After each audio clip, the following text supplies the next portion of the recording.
But look, some movies are just about like jump scare after jump scare. It works great. It's a lot of fun. So, just we all have different personal preferences how to do it, right? Like for me, story is king always, regardless of genre.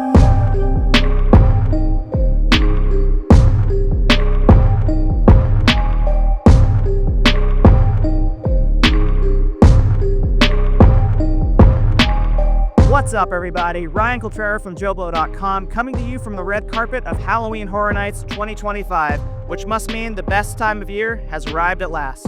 I'm here to talk to some special guests about their October traditions, Halloween favorites, and what they're looking forward to at this year's Halloween Horror Nights. Let's dive in. First of all, I really wanted to, just off the bat here, tip my hat to your Alien movie. I adored it. I really thought you nailed the tone, gave the fans exactly what they were looking for. But most of all for me, I loved your commitment to the practical effects. You kind of brought back the old school brides, you brought in Alec Gillis. Could you kind of talk about why it was so important to recapturing that alien vibe, going practical? Well, I think it applies to everything, but in general, I think after the last few decades, I think it's been too heavy in the CG, which is great. It gives a big spectacle, but I put that in a different category. Those movies are more like half animation, half live action, right? But I think when it comes to something like Alien, you want to believe every frame you see. As soon as you can tell that the creature is CG or the environment is CG, it's just not that scary anymore. When you can tell that that thing is there for real, it just works way better and just have a better texture.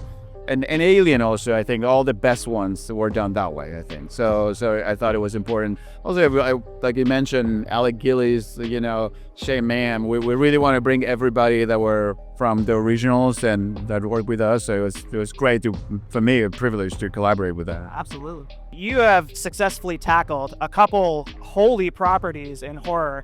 With you yourself, I'm assuming, being a horror fan, did you feel the pressure going into that, or were you able to kind of push that down and go, I'm here as a professional, the fan has to wait? Well, if I wasn't worried or I wasn't pressure on Evil Dead, which that was, looking back now, you go, wow, how did we tackle that? But at the time, you're the first time filmmaker, you get the chance to do a movie like that and work with Sam Raimi. You're not saying like, oh no, thank you, I'm too scared. You just go for it. You just go and do it. And so we did, and we really enjoyed that. And so Alien was a way to, in a way, do that again at a different scale. And working with Ridley, I learn a lot every time I work with these filmmakers. So for me, it's half of the fun is just being able to collaborate with these masters. You learn so much every time, though. Absolutely. And for you as a horror director, what do you feel is an underrated element in making a successful scare? Well, it depends because everything works. I mean, for me, it's truly about having a great story, something that characters in a story that you can get behind, that you intrigue, where it's not just the scares. But look, some movies are just about like jump scare after jump scare. It works great. It's a lot of fun. So, just we all have different personal preferences how to do it, right? Like for me, story is king always, regardless of genre. And lastly, since we're here at Universal, where movie monsters were born, I wanted to ask what your personal favorite monster is. It's a good one. I think I have many. I think Dracula, because Bram Stoker, the Coppola's Dracula is my favorite movies ever. But I have a sweet spot for Frankenstein, probably because of young Frankenstein, because when I was a kid, I watched that movie so many times without knowing it was horror. Because when you're a kid, you don't get the humor without knowing there's a comedy, right? Like, I just find it terrifying. And the music was terrifying, the monster was terrifying. So I love that Frankenstein version for sure. Yeah. Thank you very much, and happy Halloween. Thank you. Thank you, man. So I wanted to take this opportunity to call our audience's attention to a film of yours I saw a few years ago that I really think they should check out, Faceless After Dark. Thank you. Oh my God. I saw it at Salem Horror Fest, and I loved it. I'm glad you liked it. Thank you so much. So rad, and Thank you. I wanted to really call attention to that. That means so much to me. Thank you. And if we could get into it real quick, I kind of wanted to, obviously, it's kind of addressing the downsides of fame and fandom. Kind of what was the genesis of that process for you, and what did it change your perspective on the fandom at the end of it, or did it enforce it? I think there's a lot of beautiful things about fandom, and I don't think it's inherently bad at all. I think it's incredible. Absolutely. I think when it gets dangerous is when, and I've been guilty of this too, when we have parasocial relationships with people, and when we forget that when you say something online to someone, that is a human being that you're talking to. And when we wrote that, I just really wanted to make something where I started as the protagonist and ended as the antagonist. My pitch for it was, what if Travis Bickle from Taxi Driver was the protagonist of Promising Young Woman? Oh, I like that. That was my pitch. Oh, hell yeah. Thank you. I mean, it's such a blast. Seriously, guys, like, go online, check it out. Please do. When you were creating that film, was there any sort of improvisation or discovery you made along the way that kind of shifted how the film went along? Because there are some beats in that movie that felt kind of organic and from the soul. Absolutely. I mean, they say that there are 3 films. When you make a film, there's the film you write, the film you shoot, and the film that you edit. And that's absolutely true. And I think it's important to work with people that are open to collaboration and open to improv and just seeing what happens. I mean, I don't know if you've seen Renfield. It's another Universal film, but a bunch of my lines in that are improv that the director Chris McKay ended up keeping. Yeah, so I love when directors give us the freedom to do that sort of thing. And to just kind of wrap up with a couple quick fun ones for you, what's been your favorite Halloween costume you've ever had? That I've ever had? Last year, I made my own Furiosa costume. Oh, that's it. Was very proud of it. Robotic arm and everything. I will probably recycle it again this year because it was too hard to make and I refused to only wear it once. You know, you might as well get more use out of that. That's rad. You got to do it. And if you had to pick a team, are we pumpkin spice or apple cider? Oh my gosh. You're asking the hard-hitting questions, sir. You know? I would say apple cider. Specifically apple cider vinegar for the pH balance. I dig it. Yeah. And lastly, we're here at Universal, kind of where monsters were born in our pop culture. What is your personal favorite monster? Oh my gosh, my own existential dread. Relatable. Yeah, thank you. Awesome. Happy Halloween. Thank you so much. Happy Halloween. As kind of the mastermind behind everything we're going to be going through tonight, what's the X factor you look for when you go through a house and go, this is ready to put out in the world? In terms of the audience, like, it sounds weird, but I'll sometimes sit at the exit of a house and watch the people coming out, and if they're laughing, that's the sign that it's working. And it's because going through a haunted house is very similar to riding a roller coaster, right? It's that anticipation and that fear when you're in the queue line. When you're on it, you're screaming your head off. But as soon as you get off, that scream turns to laughter. It's this weird release of energy that happens. So it sounds funny to say laughter, but that's what I look for. Yeah, no, I absolutely get what you mean there. Yeah. And kind of, what in your opinion makes for a really effective scare? There's so many different types of scares, but I mean, we have like little pet names for them. One of them we call one of these things is not like the other, which is like from Sesame Street. Yeah. But that would be like you enter a room and there's, you know, a body, a body, a body, a body, a body, a body. One of those things is going to move. You just don't know which one. So that's one technique. Another one we call set them up and knock them down. And it's you're trying to get people to focus on something in front of you, but the scare is going to come in your peripheral vision. Because if I come this way, I see you coming from a mile away. But if you come this way, I don't see my hand. Now I see my hand. You know what I mean? Yeah. It's on top of you. It's too late. I mean, I like that there's a name for one of these things is not like the other. Every time messes me up. When I go into a room and I'm like, oh, I know one of you is real. So now I know there's a term. And then we're always inventing new ones too. Absolutely. Yeah. And speaking of new ones, are there any houses that you're doing this year that have been on your bucket list for a while that you're finally like, yes, we get to do this? Yeah, I think Five Nights at Freddy has been on our fans' bucket list, even more so than ours.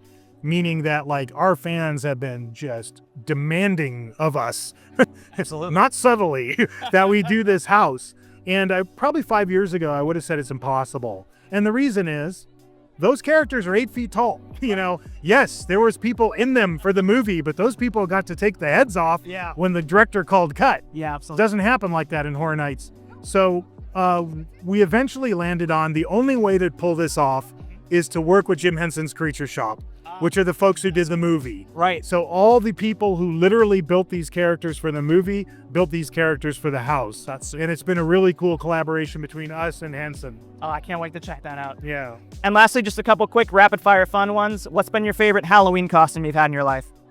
Last year, with my 10-year-old daughter, came to me and she wanted to do a themed costume. So I was like, oh, that's so sweet. And then she goes, I want you to be Frankenstein. So I'm like, sold, no problem. Yeah. And she goes, I'm going to be the little girl. And by that, she means Maria. The problem was she never saw Frankenstein. So she doesn't know that the little girl making daisy chains and throwing them in the lake, that the end of that scene is Frankenstein picking her up and throwing her in the water and her drowning, and her father carrying her corpse through the town.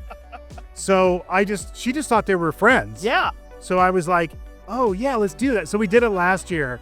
But I'm probably never going to show her Frankenstein now because I don't want to kill it for her. Yeah, keep it pure. Because she is so sweet, but it's like, honey, she dies. Yeah, well, fair enough. And you may have just answered my last question, but we're here at Universal where monsters were born. What is your favorite monster? My favorite is Phantom of the Opera, the original Lon Chaney silent film. But the one that brought me into horror and the Universal Monsters was Frankenstein, because I saw it when I was 4, and I just, like, something inside me just clicked. And it's gonna sound weird, but I just empathized with the monsters because all of them are like tragedies, and I felt like I needed to protect them. So I started collecting stuff at that age, and I now have, it's got to be one of the biggest collections in the world. It's like 2,500 pieces. Love that.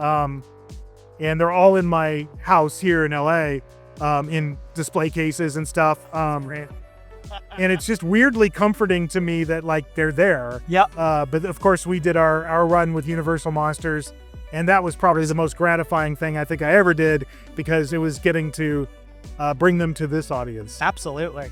Well, and it must have worked because there's Vegas, there's the new theme park in Orlando. So I'm really excited to see how that franchise has taken off now, and the next generation will get to experience them as well. Very cool. Well, congrats on having like the coolest gig in the world. Thank you. Thank you for all the awesome things you put out for us Halloween fans. And a happy Halloween to you. Happy Halloween. Starting with, what's been your favorite Halloween costume you've ever had? Oh, that's such a good question. It's okay. Racking my brain now. I mean, I don't know. I dressed up as Janis Joplin one year. Oh, yeah. And I just felt like a rock star all night. So, I don't know. That's fun. Excellent choice. Yeah. And a little bit of a battle we've been having tonight. Are you team apple cider or team pumpkin spice? Apple cider. Apple cider, I think, is the winner. I love this. Unexpected choice. I dig it. What is your favorite Halloween candy? I think I gotta go with Snickers. I'm a chocolate girl, classic chocolate Snickers. Yeah, I don't know. And the flip side, least favorite? Like hard candies. I just don't have time. I respect that. Like, come on. And lastly, since we're at Universal, where movie monsters were kind of born, what is your favorite monster? Oh, my favorite monster. There's so many good monsters. I mean, Godzilla's the first thing that comes to mind for some reason, but that's not, I mean, does it have to be horror? I don't know. That's all up to your interpretation. I mean, Godzilla's a pretty fierce monster, so yeah, those movies are classic, so. Godzilla it is. Awesome. So I'm just going to ask you all a couple rapid fire Halloween questions. Going down the line, starting with, what's been your favorite Halloween costume you've ever had? Ever? Oh my God, that was not prepared for that question. Come back to me. Come back to me. Two come to mind: Evan Peters, Quicksilver, or Draco Malfoy. That was fun. I enjoyed it. Yeah. I had a pretty deadpan Cindy Lou Who in 3rd grade. I liked to put my hair way up in a water ball. It was pretty sick. That's great. Okay. So me and my daughter were Chicken Duck from Friends. Yeah. That was kind of cute. I like that. Because usually I'm scary, so that was like my cute one. Yeah. And so we have a little bit of a battle going on here. Okay. Apple cider versus pumpkin spice. Where's your team? Apple cider. Pumpkin spice. Am I allowed to say neither? I'm sorry. Neither of those speak to me personally. Hot take. Okay. A split crap. Yeah, And lastly, since we're here at Universal, where monsters were created for the first time on film, what is your personal favorite monsters? Monsters? Oh my goodness. Okay, well, Leatherface, Michael Myers, Ghostface is one of my favorite. Honestly, now Art the Clown, I mean, you should see the collection in my house. I don't even know where to begin. I mean, I'll go all day, so ask somebody else. OG's Dracula and Frankenstein, like the effects and makeup for the time just will forever just be iconic and stand the test of time. So yeah. I would say Michael Myers. My older sister watched that before I did when I was younger, and she would traumatize the living heck out of me, telling me that he was coming to get me. So that'll do it for me at the red carpet for Halloween Horror Nights 2025. From JoBlo.com, I've been Ryan Coltrera. Happy Halloween, everybody.